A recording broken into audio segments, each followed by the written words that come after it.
আসসালামু আলাইকুম। বাংলাদেশ যাচ্ছে না 26 টি ওয়ার্ল্ড কাপ খেলতে ইন্ডিয়াতে, এটা নিশ্চিত ধরে রাখেন। তবে হ্যাঁ, এখানে অনেকগুলা ম্যাটার কাজ করবে, আমি একে একে সবগুলো বলতেছি। দেখেন, আমরা জানি যে মোস্তাফিজুর রহমানকে KKR রিলিজ করে দিয়েছে বিসিসিআই এর কথা অনুযায়ী, এবং বিসিসিআই কে 60% একজন বলেছে সে লোকটা হয়তো পলিটিক্স করে, এবং ওই সাফ আসলে বিসিসিআই নিতে পারে নাই শুধুমাত্র একজন প্লেয়ারের জন্য।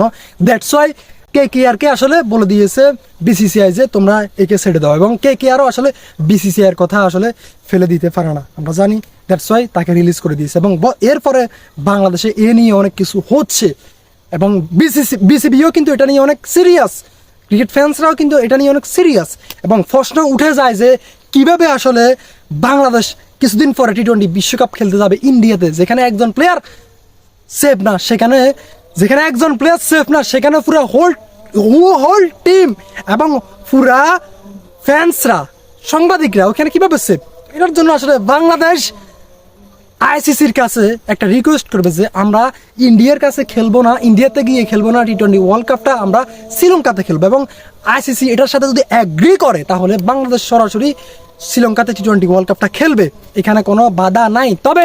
তবে এখানে আরও কাহিনী আছে, কি জানেন? আমরা জানি যে আইসিসির চেয়ারম্যান হচ্ছে জয় শাহ ইন্ডিয়ার, এবং সে সাবেক বিসিসিআই এর সাধারণ সম্পাদক ছিল, সেক্রেটারি ছিল, এখন আইসিসির চেয়ারম্যান। তবে আইসিসির চেয়ারম্যান যদি কিছু করে থাকে ইন্ডিয়ার হয়ে, তাহলে সেটা আরও ভয়ঙ্কর পর্যায়ে চলে যাবে, এবং সে সেটা করতে পারবে না আমার কাছে মনে হয়। সে একজন আইসিসির চেয়ারম্যান, হ্যাঁ সে ইন্ডিয়া, তবে নিরপেক্ষ হয়ে কাজ করতে হবে। এখানে যেটা ভালো সিদ্ধান্ত মনে হয় সেটাই করতে হবে, শুধুমাত্র ইন্ডিয়ার দিক দেখলে হবে না, নিরপেক্ষ হতে হবে। চেয়ারম্যান আপনি যদি ওইখানে কিছু যদি করতে যান তাহলে কিন্তু আরও সমস্যা বড় হয়ে যাবে। এমনিতে বর্তমানে দুই দেশের মধ্যে সম্পর্ক কিন্তু অবনতি হয়েছে ডেফিনেটলি। মোস্তাফিজুর রহমানকে ছেড়ে দেওয়ার পরে দুই দেশের সম্পর্ক আগে থেকে অনেক অবনতি হয়েছে। আমরা জানি যে সামনে ইন্ডিয়া বাংলাদেশে আসার কথা, ওইটাও কিন্তু ক্যান্সেল করে দিয়েছে বিসিসিআই বর্তমানে, এবং বাংলাদেশও আসলে ক্যান্সেল করে দিয়েছে সামনে T20 বিশ্বকাপটা ওইখানে খেলার কথা, ওইটা ক্যান্সেল করে দিয়েছে, এবং তারা আবেদন করেছে অলরেডি কোথায়, শ্রীলঙ্কায় খেলার জন্য। তো এখন আইসিসি নিশ্চয়ই, আমার কাছে মনে হয় যে আইসিসি এটাতে অ্যাগ্রি করবে, কেন নয়, ওয়াই নট?